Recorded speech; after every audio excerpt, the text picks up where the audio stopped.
Agradecimientos fraternos por tomarse el tiempo de escuchar este trabajo. Que, vale, vamos a comenzar. Entonces el tema, como pueden ver, es un tema de cartografía. Yo lo voy a hacer. Vale, el tema con el que vamos a estar tratando durante, yo creo que el 90% de esta exposición es una fuente primaria que se llama Dispersión y Mapa del Territorio Ocupado en los Indios Pijados. Es un mapa elaborado y que está en la página de pares abierto de España, del Ministerio de Cultura. Este mapa, como lo menciona, describe el territorio por el cual el presidente Juan de Borja, estamos hablando en el año 1606, cuando se libera toda una campaña militar bastante grande para finalmente invadir el territorio de los llamados Pijados. Entonces, lo que vamos a hacer es estar revisando este mapa que, a mi juicio, ha sido injustificadamente poco conocido. Es injustificadamente poco conocido y, a mi juicio, de gran importancia para el Tolima en general. No, tranquilo, profe, no hay problema, tranquilo. Yo voy a estar moviendo cosas acá. A ver. El segundo elemento primario, la segunda fuente primaria, es el manuscrito que acompaña el mapa. En el manuscrito, el presidente Juan de Borja envía a España una relación de los eventos de guerra más relevantes a su juicio, y pues va el mapa y ese manuscrito. ¿Vale? Bien. Entonces, este es el mapa. Nosotros conseguimos hacerle un tratamiento de color, unos programas, y pues acá se puede apreciar un poco más claro algunos trazos. ¿Vale? Permítame, yo voy a sentarme acá para poder ir hablando. Disculpa que no van a poder ver, pero escuchen bien. Bien, vale, si nos acercamos un poco, podemos apreciar. Yo creo que si el micrófono sí está amable, si me lo pueden tener. Eso sí se puede. Gracias, muy amable, que pena con ustedes. Si nos acercamos acá, podemos apreciar acá un trazo amplio que, a juzgar por este dibujo que parece ser un pescado, uno puede asumir que es un río. Está haciendo relación de un río y hay algunos nombres. Por ejemplo, acá dice El Paso, acá dice Guataquí. Para algunos historiadores ya esas palabras pues habrán hecho conocida. Y acá hay una palabra que yo creo que es común para casi toda la mayoría de personas que estamos acá, que es R de Cuello, que podría estar haciendo alusión al río de Cuello. Si nosotros seguimos bajando o seguimos moviéndonos por este río, que si este es el río de Cuello, pues este es el río Magdalena, en donde desemboca el río de Cuello. Y si seguimos bajando, encontramos, por ejemplo, acá el río de Saldaña. Entonces, hay claros indicios de que estas líneas amplias deben hacer relación a ríos, ¿vale? Y así mismo, si uno sube por acá el río de Cuello, seguimos subiendo, es decir, estaríamos llegando al origen de donde sale el río de Cuello. Aquí hay una división, y esta división de la derecha hay como unos dibujos de unas casitas y dice la C de Yoagué, ¿cierto? Y si uno se sigue moviendo a la derecha, llega a algo que llama Conbeima, ¿vale? O sea que esto debe hacer relación a río Conbeima. Y acá es la desembocadura de río Conbeima a río Cuello, discúlpeme, así, ¿dónde estamos? Acá, es la desembocadura de río Conbeima a río Cuello. Si nosotros seguimos subiendo por el río Cuello, hay que nuevamente otra división amplia, bastante grande. Y si uno gira a la derecha, hay unos nombres de Metaima, Itaima, R de algo, ya lo vamos a ver. Y al final, Toy. que es donde nace el río Tolfe y que desemboca al río Cuello, ¿vale? De esa forma, este mapa tiene relación con los afluentes hídricos que tenemos actualmente. Entonces lo que vamos a hacer es, con el objetivo de, ese mapa fue elaborado por una persona que a su juicio, esas amplitudes que están acá, a su juicio hay un valor que dice este es más importante que este, por eso lo pongo más ancho, ¿vale? Entonces, muy probablemente ese ancho que está ahí debe estar asociado al nivel de caudal del río. Entonces, con ese mismo objetivo, lo que se hizo en el proceso fue determinar en el Tolima y en toda esa región aparente cuáles son los ríos más anchos, cuáles son los ríos más amplios, ¿sí? O cuáles son las quebradas más grandes. Y para hacer ese trabajo, entonces se descargó algunos elementos libres que hay por la red. Yo les quisiera compartir, por ejemplo, acá está el mapa hidrográfico de Cortolima. Creo que ya lo tenía acá abierto. Acá está el mapa hidrográfico de Cortolima. Acá está, este es un mapa que tiene Cortolima liberado. Y si uno se acerca, por ejemplo, acá, entonces uno puede ver el mapa hidrográfico de Cortolima. Ese mapa hidrográfico de Cortolima tiene una dificultad, que no se aprecia cuál es el río más importante. Están todas las quebradas, están por coordenadas, pero ¿cuál es el río más importante? ¿A dónde desembocan eso? Entonces, ¿dónde viene, digamos, la parte matemática, por así decirlo? Entonces, lo que se hizo, yo no sé si aquí hay un tablet donde se puede escribir, ¿no? Pero está... No, lo podemos imaginar entonces, nos podemos imaginar la situación entonces. De pronto con esta parte lo acercaré un poco más para que quede clara la idea.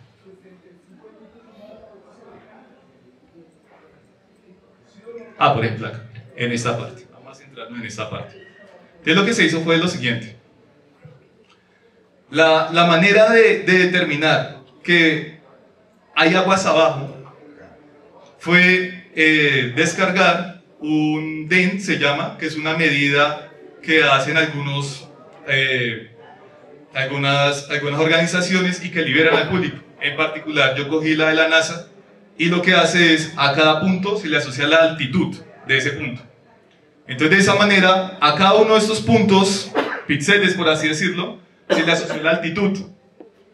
De esa manera, los que estén más altos y que tengan una sola conexión con otro río o con otro segmento, entonces se puede pensar de que es un nacimiento de agua, ¿vale? Entonces lo que se hizo fue en QGIS un programa de modelamiento de mapas y demás. Entonces lo que se hizo fue adicionarle a cada uno de estos segmentos un valor numérico que era justamente esa altitud que daba el mapa que libera la NASA.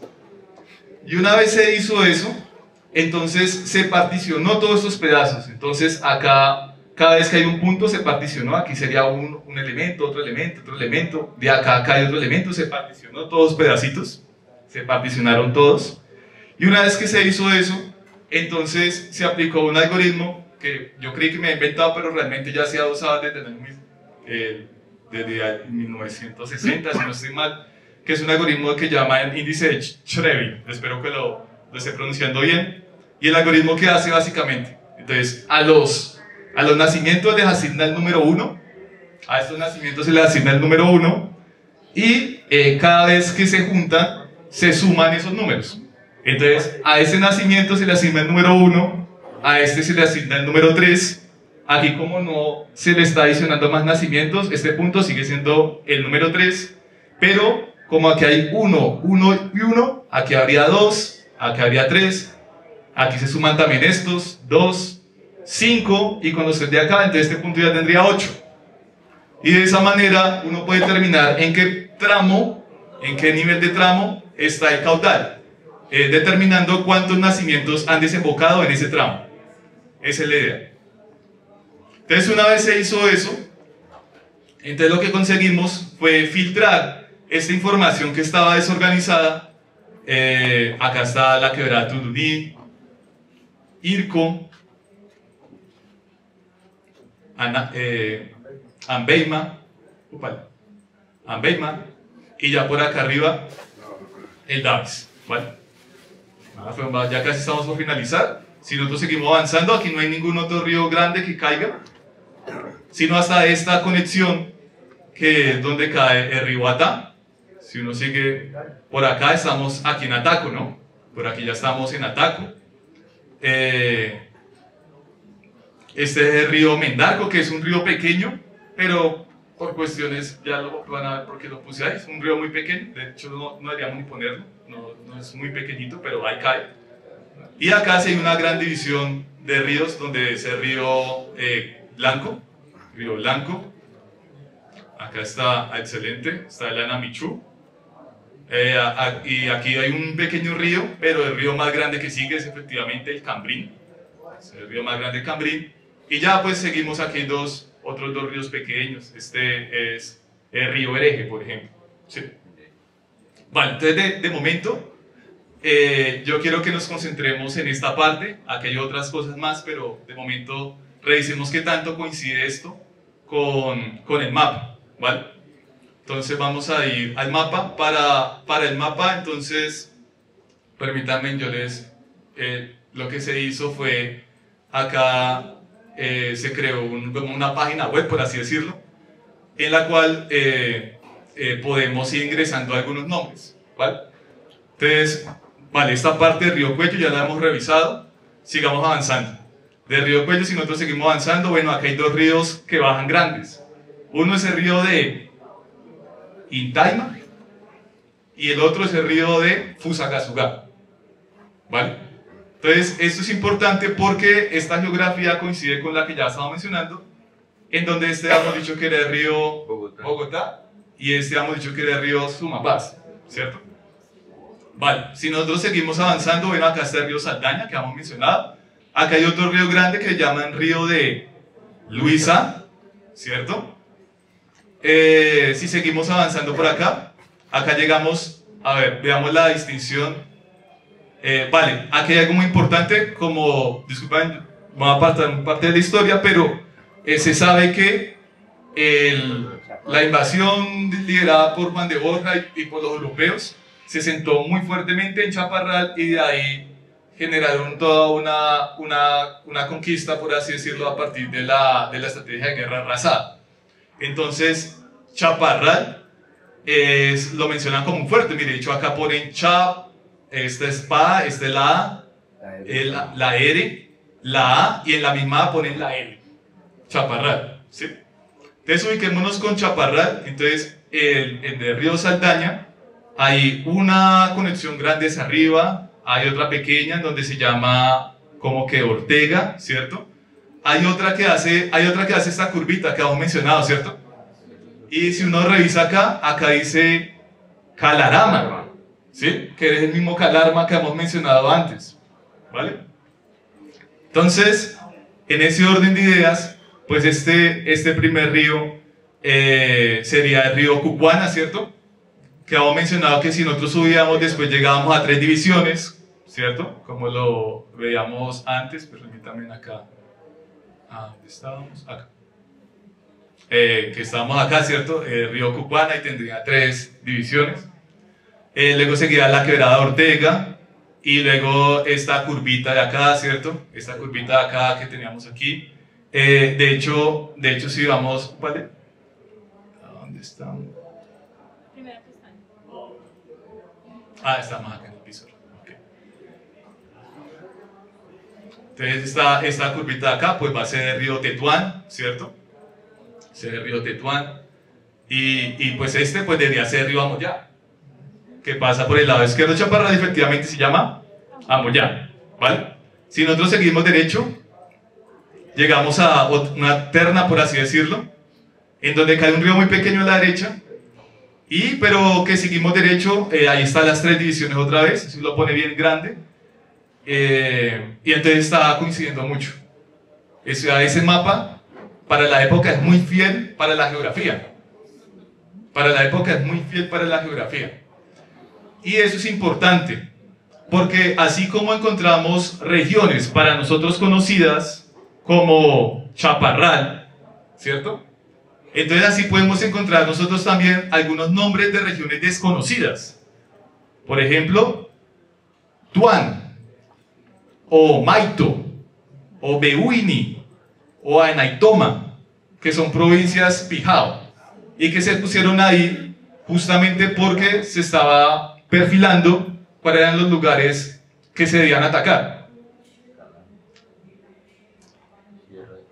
Entonces, lo que vamos a hacer es, bueno, esa primera parte era para justificar que hay una gran concordancia, una coherencia geográfica entre lo que está plasmado en el mapa y las condiciones geográficas actuales. Algo muy interesante, por ejemplo, que llama Río Seco, y efectivamente acá tenemos, por ejemplo, el Río Seco. Sí, aquí está Río Seco. Entonces, una vez teniendo claras esas cosas, pues entonces lo que vamos a hacer es esos nombres que están plasmados en el mapa, los vamos a tratar de traducir, hacer una traducción paleográfica, por así decirlo, creo que es la palabra correcta, y a partir de esa traducción paleográfica, entonces poder más o menos decir, mire, esta provincia se llamaba, o este nombre es tal, y está ubicado más o menos en tal parte, ¿vale? Solamente que antes de hacer esa traducción paleográfica, yo quisiera hacer algunas observaciones. El manuscrito que les comenté, que estaba con el mapa, fue traducido en 1922, y ese manuscrito dice lo siguiente, quiero que leamos la primera parte, y esta parte que está acá es un recorte del manuscrito textual que está subido también en la página de PATS, ¿vale? Entonces, aquí nos va a decir que es relación y discurso de la guerra, que es lo que está mencionando acá, por especial cédula y orden de su majestad cometida a don Juan de Borja, presidente y gobernador, capitán general del nuevo reino de Granada. Se hace contra los indios rebeldes de la provincia de los, acá ponen Pizao, con X, ¿vale? Con apuntamiento, eso aquí no la alcanzo a leer bien, con apuntamiento breve de la discreción, de la conforme a la determinación de la ciudad de Santa Fe, cabeza de cabildo del reino y asiento de la Real Audiencia, ¿vale? Entonces ese fue un texto traducido. Sin embargo, pese a que este texto se dice que es una traducción paleográfica, acá en la traducción ponen con J, fijaos, y no está mal. No está mal porque dentro del mismo texto original, más adelante, no lo ponen con X, lo ponen con J también. Entonces no está tampoco tan mal. Solo que yo quiero hacer acá una observación. Los seres humanos podemos producir una amplia gama de sonidos para el habla. De hecho, ahí está documentado que hay lenguas que usan más de 140 fonemas. Hay de 20 hasta 140 fonemas. Esos fonemas son tipos de sonidos que se pueden emitir a través del habla. Y el español solo maneja 24 fonemas. Entonces, esas traducciones que vamos a estar haciendo, las vamos a hacer a conciencia de pensar que es una traducción simplificada, tal vez, simplificada o transformada, ajustada a los fonemas que produce el español, o en su defecto que producían también las personas que hablaban vasco, porque tengo entendido que eran españoles y vascos, por eso los llamo de europeos. Entonces, esas traducciones que vamos a estar haciendo, tenemos que hacer la consideración de que han sido simplificadas a palabras que ellos escuchaban, y que tal vez por eso hay variaciones en cómo se escriben. Podemos pensar de que ese lenguaje fue mucho más rico, tal vez no, pero cabe la duda de que sí fuera más rico y que fue simplificado a algo que es lo que vamos a revisar, ¿vale? Entonces, bajo ese argumento, para que quede muy claro de que esa X que está ahí es una X y no es que porque ese era el símbolo de la J. Acá mencionan, por ejemplo, yo no sé si alcance acá a acercarme.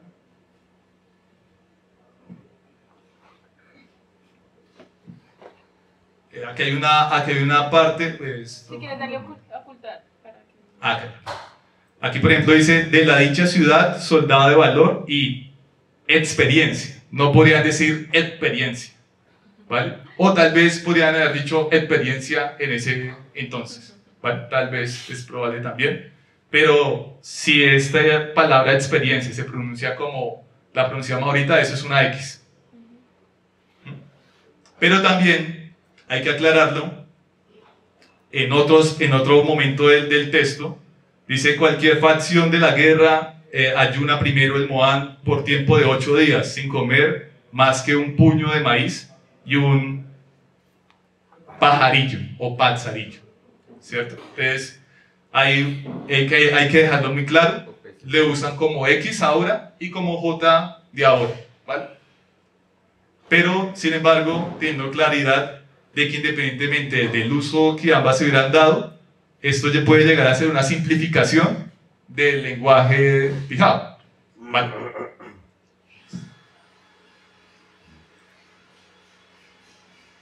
Entonces vamos con los nombres antiguos. Estos son trozos del manuscrito.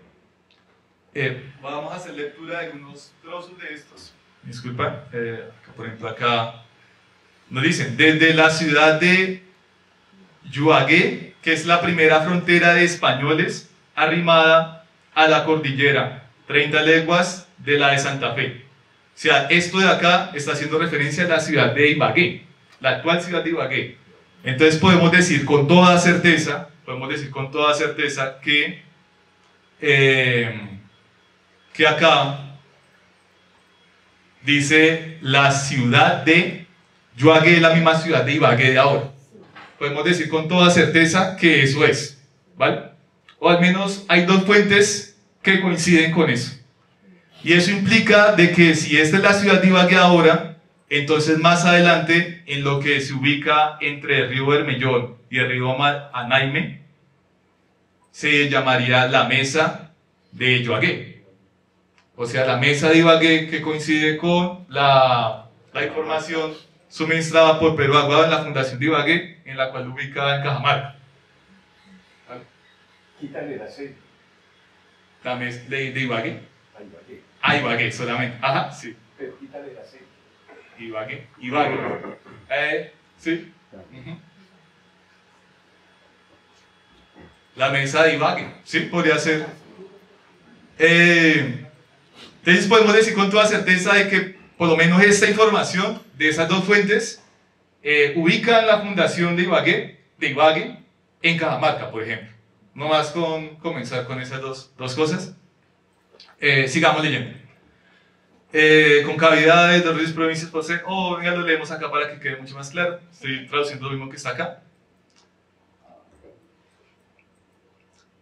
La hecha cordillera, 30 leguas de la de Santa Fe, al oriente, comienza el principio de la guerra, al oriente, comienza el principio de la guerra, y los cerros y concavidades que los ríos salen en las cabeceras de sus nacimientos, a quien llaman provincias, poseen en ella la habitación ordinaria de los indios. Las más circunvecinas a la dicha ciudad de Yuagué, que al presente se hallan habitadas, son las de Molá, Cacataima y Otaima. Están mencionando que estas provincias Pitzados, Pijados, Petzados, como lo pronunciaran en ese momento que no lo sabemos tal vez, deberían estar cerca de la ciudad de Ibagué, que es el paso que hay entre el río Magdalena, que pasaba de la ciudad de Tocaima, que es una ciudad española, a esta parte del río Magdalena, pues que es territorio pijao. Este paso ha sido relacionado en varios libros. Yo voy a tomar la información del libro, lo voy a leer textualmente para no equivocarme. San Bonifacio de Ibagué, Valle de las Lanzas. En ese libro se hace una relación de parte de la conquista y también es muy interesante porque se menciona unos pleitos que se tuvieron después de 1550, una vez que se funda Ibagué. Entonces hay unos pleitos entre los linderos, entre Tocaima e Ibagué, que se empiezan a pelear por el terreno. Entonces hay un pleito, ese pleito es narrado en ese libro. Y en ese pleito hay una parte en donde mencionan el paso. Entonces, ¿cuál era el paso? ¿Cuál era el paso Montero? Pues entre los fundadores de Tocaima contaba ese capitán Hernando Montero, antiguo soldado de Federman, y el cual se le encomienda las tierras de Guataquicito, situadas sobre el margen occidental del río Magdalena. En este sitio establecióse un vado acuático que servía de eslabón en el camino que iba de Santa Fe a la gobernación de Popayán, y el cual se conoció con el nombre del Paso de Montero. Aún se conoce tal sitio o eslabón con el nombre de Laguna de Montero, por la que forma en Magdalena aquellos parajes en tiempos de creciente. Entonces fíjense que acá en el mapa ubican el paso un poco más abajo de un río que viene que es este río que viene acá, que si nosotros, permítanme, yo abro todo otra vez, este va a ser el río Doima. ¿Sí? Permítanme, yo abro este otra vez que lo vamos a necesitar. El Opia, sí señor. El Opia también llega directamente al Magdalena. Aunque es muy importante El Opia, ajá. Sí, señor. mencionar a Doima, porque la entrada al camino real para el camino alterno al Quindío era por las piedras. El pueblo que Por después sería Guataquí. la piedra, cuyo puerto es Guataquí, Guataquí. Perdona, aprovechando una cosita importante. Si el autor del informe sobre la guerra muy probablemente corresponde a Fray Pedro Simón, el autor del mapa que ustedes acaban de ver, Es probable que sea también. no.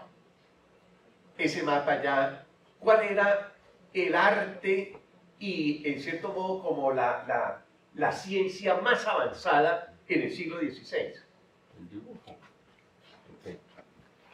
Lo que hoy llamamos Cartografía. la ingeniería militar. De todas formas, aquí lo que estamos haciendo es solamente una relación de nombres, ¿vale? Y unas ubicaciones que se ponen ahí. Permítame, entonces yo les muestro acá una cosa antes de seguir avanzando. Vale, aquí estamos diciendo que por acá era el río Saldaña, ¿cierto? Por acá era el río Saldaña. Bueno, aquí estamos el Calarma. Aquí subíamos. Aquí estamos en el Amoyá. Aquí subíamos. Aquí este era el Anamichú. Disculpen que ya los nervios. Yo me apoyo del trabajo previo. Vale, entonces aquí estaríamos en el Anamichú. El Anamichú, eso, tú vas a hacerte, no sé qué es el Anamichú. Vale, y el Anamichú sube por allá, ¿cierto? Por allá sube el Anamichú. Entonces vamos aquí al mapita. Vale, por acá subimos el Anamichú. Aquí, bueno, sube, hay unas provincias, ¿no? Aquí dice algo que no se ve tan claro. Aquí Viaima, Lulura, aparentemente, Namay, se ve muy claro. Tamasnami, se ve muy claro. Vale, y aquí llega y muere. Y acá hay una cosa que llama Cerro Nevado de los Pailas. De las Pailas. De las Pailas. Entonces, por el río Anamichú arriba, de pronto era una referencia de algún cerro de algo. Entonces, vamos acá al Cerro de los Nevados. Entonces aquí vamos por el Anamichú arriba. Vamos al Anamichú arriba. Y acá evidentemente hay un cerro. Cerro Nevado de las 3 letras. Entonces, esto es porque estos lugares en cierta forma fueron referenciados, por así decirlo, en el mapa. También acá vemos en el mapa, por acá, miren, vemos una cosa que bota como humo. El del Huila. Exactamente.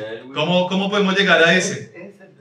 ¿Cómo podemos llegar a ese? Mire, seguimos el río Magdalena, Y el río. pasamos Valle de Neiva, seguimos avanzando, llegamos al río Páez, y nos movemos al río Páez, y en el nacimiento del río Páez está el volcán del Ruiz, del Huila. Y ahí está Caloto, vea. Caloto. Ahí está Caloto. Caloto, Ajá. Cauca. Algo que me pareció muy interesante es, miren lo cerca que está este río, que es el río Paez, y este río de acá, que es justamente el río Saldaña, ¿no? Sí. El ATA. El Atá está acá. El Atama. El Atá está por acá, que también, claro, el Atá tiene unos nacimientos cercanos también. Que se Ajá. llamará el hereje. Y acá está el río Saldaña. Entonces, y miren que ponen muy cerca ambos ríos, y acá efectivamente es así. Acá estamos, bueno, aquí yo no, bueno, aquí está el río Paez, que es este rosadito que está acá, este es el río Paez. Y acá está el río Atá, como lo está mencionando, pero también el río Saldaña, que está, este sale más, ¿no? Este río se acerca, este río Paez se acerca mucho más, solo que, pues hasta ahí llegó lo del DEN, porque hay problemas. Entonces, hay una noción de que ambas cosas salen muy cerca de una montaña, ¿sí? Y esto se puede decir porque dentro del mismo manuscrito, se menciona de que los europeos alcanzaron a subir hasta acá. Entonces, gracias a esa información y gracias a la información que tenían de los países, pueden hacer coincidir esas dos informaciones y ver que ambos están naciendo cerca de una misma montaña. ¿Sí? Algo que para la época a mí me parece igual sorprendente, pero es toda tecnología militar, como lo estaba mencionando el profesor. Otra cosa que me la voy a saltar, qué pena, pero pues haciendo alusión, mire, por ejemplo acá hay una montañita como rara también, ¿cierto? Que está en el río Magdalena. Una montañita como diferente a las demás. La Natagaña. Es una montañita diferente a las demás. Y efectivamente el trabajo que se hizo, que no sé si por el tiempo creo que no me va a alcanzar a mostrárselos, pero gracias a esos mojones, por así decir, de las desembocaduras de los ríos, entonces lo que se hizo fue una triangulación. Entonces, en el mapa antiguo, tomé una triangulación, creo que la tomo, pues no la alcanzaré a mostrar, igual, pronto si me da otro momento, lo haré con mucho gusto. Entonces hace una triangulación entre las desembocaduras de los ríos, y esos mismos puntos los ubiqué en las zonas geográficas actuales. Entonces, digamos, si usted está en este triángulo y ubica por acá esta montañita, ¿cierto? Entonces, si usted tiene 3 puntos, digamos que acá va en la medida. Entonces acá usted dice, subo la mitad, y con esa misma baja, con ese mismo segmento que va mirando hacia abajo, bajo 1/3. ¿Sí? Entonces en ese mismo triángulo lo hacemos con el mapa geográfico real. Y al hacer eso, subir la mitad y bajar 1/3 coincide muy cerca al cerro de Pacandé, que está en el Tatacaima. O sea, hay montañas, hay cosas muy puntuales que se exponen ahí. Ahora dígame en este otro, ¿quién podría ser? A ver, yo les muestro. Aquí estamos, quiero irme a Ortega, Saldaña, aquí era el Cucuana, ¿cierto? Acá salía Ortega, y miren que acá en Ortega hacen otro dibujito como raro de la montañita. Un lado de Chucos. Con los avechucos. Y la misma historia, no hace los mojones, pone la aproximación y le da muy cerca de los avechucos. O sea que lugares extraños o importantes los trataron de ilustrar. Pero es muy curioso que no ilustren el Machín. Es muy curioso que no ilustren el Machín. Y por tal motivo, a mí me parece chistoso eso porque la forma como lo mencionan. Dice estas otras fábulas torpes y bárbaras, fingiendo que de allí salieron un volcán grande. Esa es una hipótesis, pero yo creo que ellos no creían que eso era un volcán. Nadie creía, nadie lo conocía como volcán en ese tiempo. Eso es lo curioso, nadie europeo, pero dentro de la cultura pijao, sí era un conocimiento, Ah, Por eso no, dicen fingiendo. sí, claro. Porque ellos no conocían la tradición. y por eso tal vez no fue ilustrado. Eso es algo que me parece curioso y que creo yo es una hipótesis de que yo no conocía. Ajá. Esta leyenda de Acuca, se llamaba la divinidad Acuca, se escribió con H el escribano lo hizo con H y el copista le colocó, en vez de la H, le colocó una N, como Pijao, que escribió con X, y luego el copista colocó una N y dice que es Pinahuel. Esta leyenda se tomó de la cuenca del río Totare, la leyenda de Acuca y la indígena Ibamaca. Y ellos tenían el camino para cruzar la cordillera por Palomar, por el lado del Nevado del Tolima, entre los cerros Tolima y Quindío, y ellos hablan de la fuente de agua caliente, que es el que conocemos actualmente como Termal Cañón. Y el volcán que está referenciado como Toichi, o como Toichi, que era el que echaba el humo, es el que nosotros llamamos el Ruiz, que se llamó mucho tiempo Arbi, que era Ambi, Arbi, Hervé, luego Nevado del Ruiz. Hay que mirar también como la historia, los topónimos, cómo cambian. Pero esa historia está de la cuenca del río Totare. Esta historia es de la cuenca del río Totare. Vale, entonces, pues antes de que se me acabe el tiempo, pues ese mismo trabajo se hizo para otros, de igual las fuentes que he usado pues son reducidas. He estado usando solamente el manuscrito que viene con el documento, que a mi juicio no tiene intención, no le veo intención de exagerar o de omitir, porque es un manuscrito que relata una guerra, y me imagino yo que debería haber sido lo más fiel posible a las cosas. Por ejemplo, acá se habla de que, voy a leerlo, me permiten, muy rápidamente. Dice: pocos días después que el presidente llegó a la ciudad de Ibagué, o lo podemos, si quieren, leer desde acá también, para que haya más, parece que es más juicioso. Es: pocos días después que el presidente llegó a la ciudad de Ibagué, salió a ella a compañía que andaba en las provincias de Otaima y Cacataima, y sin ninguna delación previó su despacho porque no se detuviese por la sierra a la provincia de Amoyá. Entonces es un buen trabajo para hacer todas las rutas que ellos están describiendo ahí. De hecho, parte de lo que les quiero presentar es justamente lo que estaba diciendo don Floriberto, que es, dado estas informaciones, por ejemplo acá mencionan la quebrada Pero Alonso, que, bueno, permítanme, yo les muestro acá, es justamente eso, es, dadas las posiciones, ubicar en qué veredas están esas provincias, justamente. Entonces, permítanme, yo les muestro al menos las veredas. Creo que Entonces acá están todas las ubicaciones aproximadas. Esta es la zona de Otaima y Cacataima, que es, no por la descripción y por los ríos, no se ve tan claramente. En este caso, yo puse de manera muy difusa las posiciones que están acá, pero que efectivamente involucran las veredas de San Antonio, por ejemplo acá, o de Roncesvalles, como lo me estaba mencionando don Floriberto, y demás.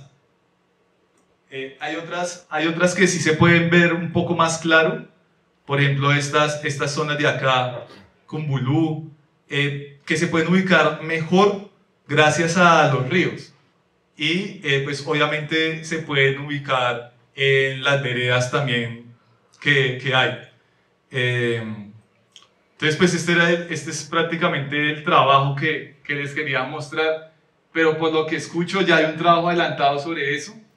Y pues yo creo que lo importante acá es generar ese tipo de discusiones y que haya un consenso para que esa información sea divulgada de manera efectiva.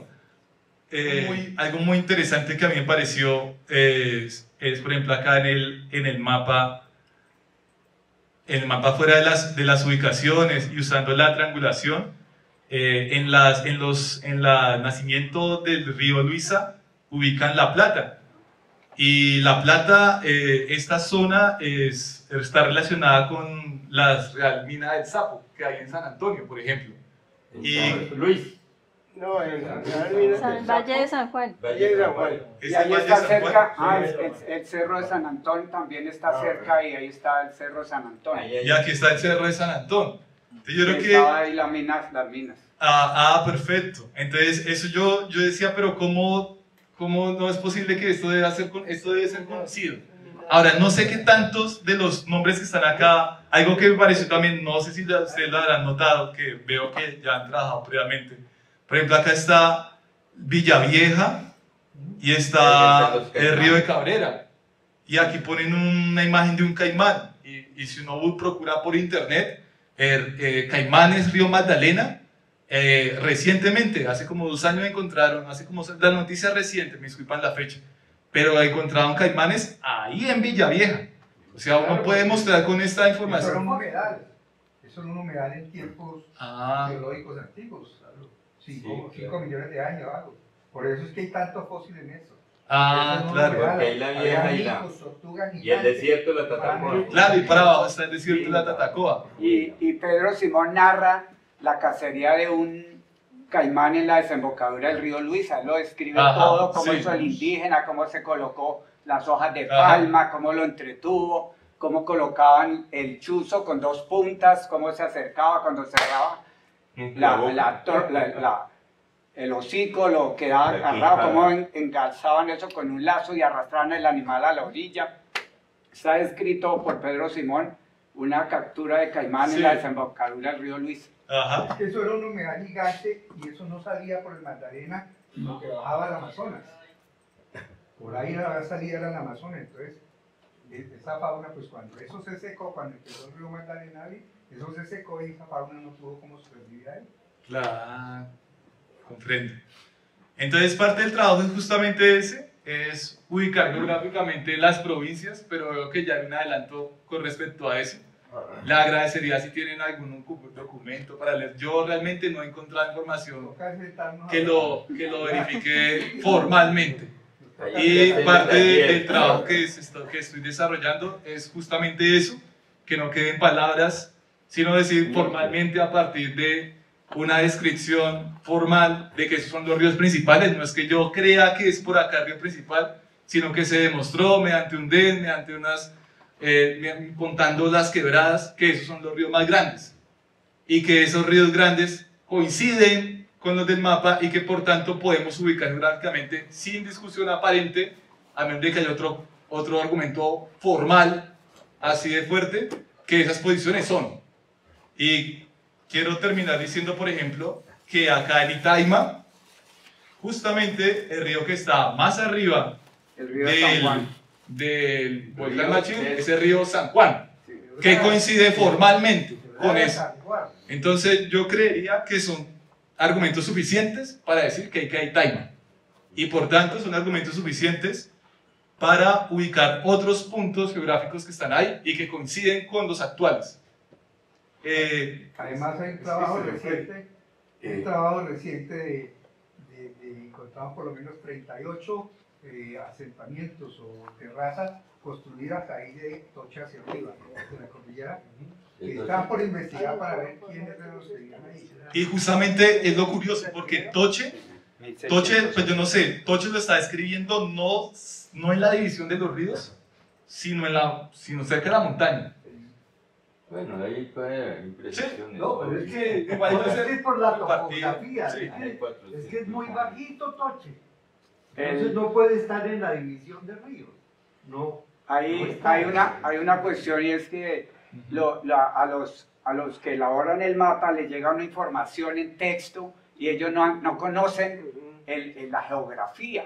La mayoría que escribieron sobre este territorio no conocieron la geografía. Ellos se imaginan y entonces ubican. Si mira el mapa de Faden de 1807, aparece ubicado el Valle de las Lanzas. Es el único mapa donde encuentro el Valle de las Lanzas y encuentro ubicado los 2 topónimos, Ibaque, como se llamaba Ibaguea, que los indígenas pronunciaban Ibaque, y está Ibagué, y el Ibaque aparece cerca de Alvarado, y está Alvarado, porque ese Alvarado ha sido un referente de siempre. Ya de hecho ahí está también Alvarado. ha sido el referente. Ahí está Alvarado. Aquí está Alvarado, aquí está arriba Alvarado. Y ese Y está topónimo. Río Chipano también. Y esas tierras le correspondieron a Melchor de Valdés, que Melchor de Valdés se embarcó con Pedro y Alvarado y él le colaboró en Centroamérica. Pero Melchor de Valdés terminó ahí en ese territorio y colocó Río Alvarado para congraciarse con su protector. Sí, él nunca vino, parece, ¿no? No, él llegó hasta las costas de Ecuador solamente. Bueno, fascinante, Muy ¿no? fascinante. Muy apasionante todo Esperamos el esto. próximo taller. Y vamos a cartografía. pensar con un sentido un poco pragmático. Lo que plantea John Freddy, Tavera Bucurú, para que no lo olviden, es muy juicioso y lo podríamos, por lo menos, enrutar hacia la interrogación sobre la Cátedra Tolima. En el sentido no mimético, sino de la variante urgente que hay para que los ibaguereños nos apropiemos de esta historia, entre otras. Es decir, debemos admitir la necesidad que existe de una cátedra Ibagué y que podríamos estar, pues, por lo menos perfilando y quizás estructurando para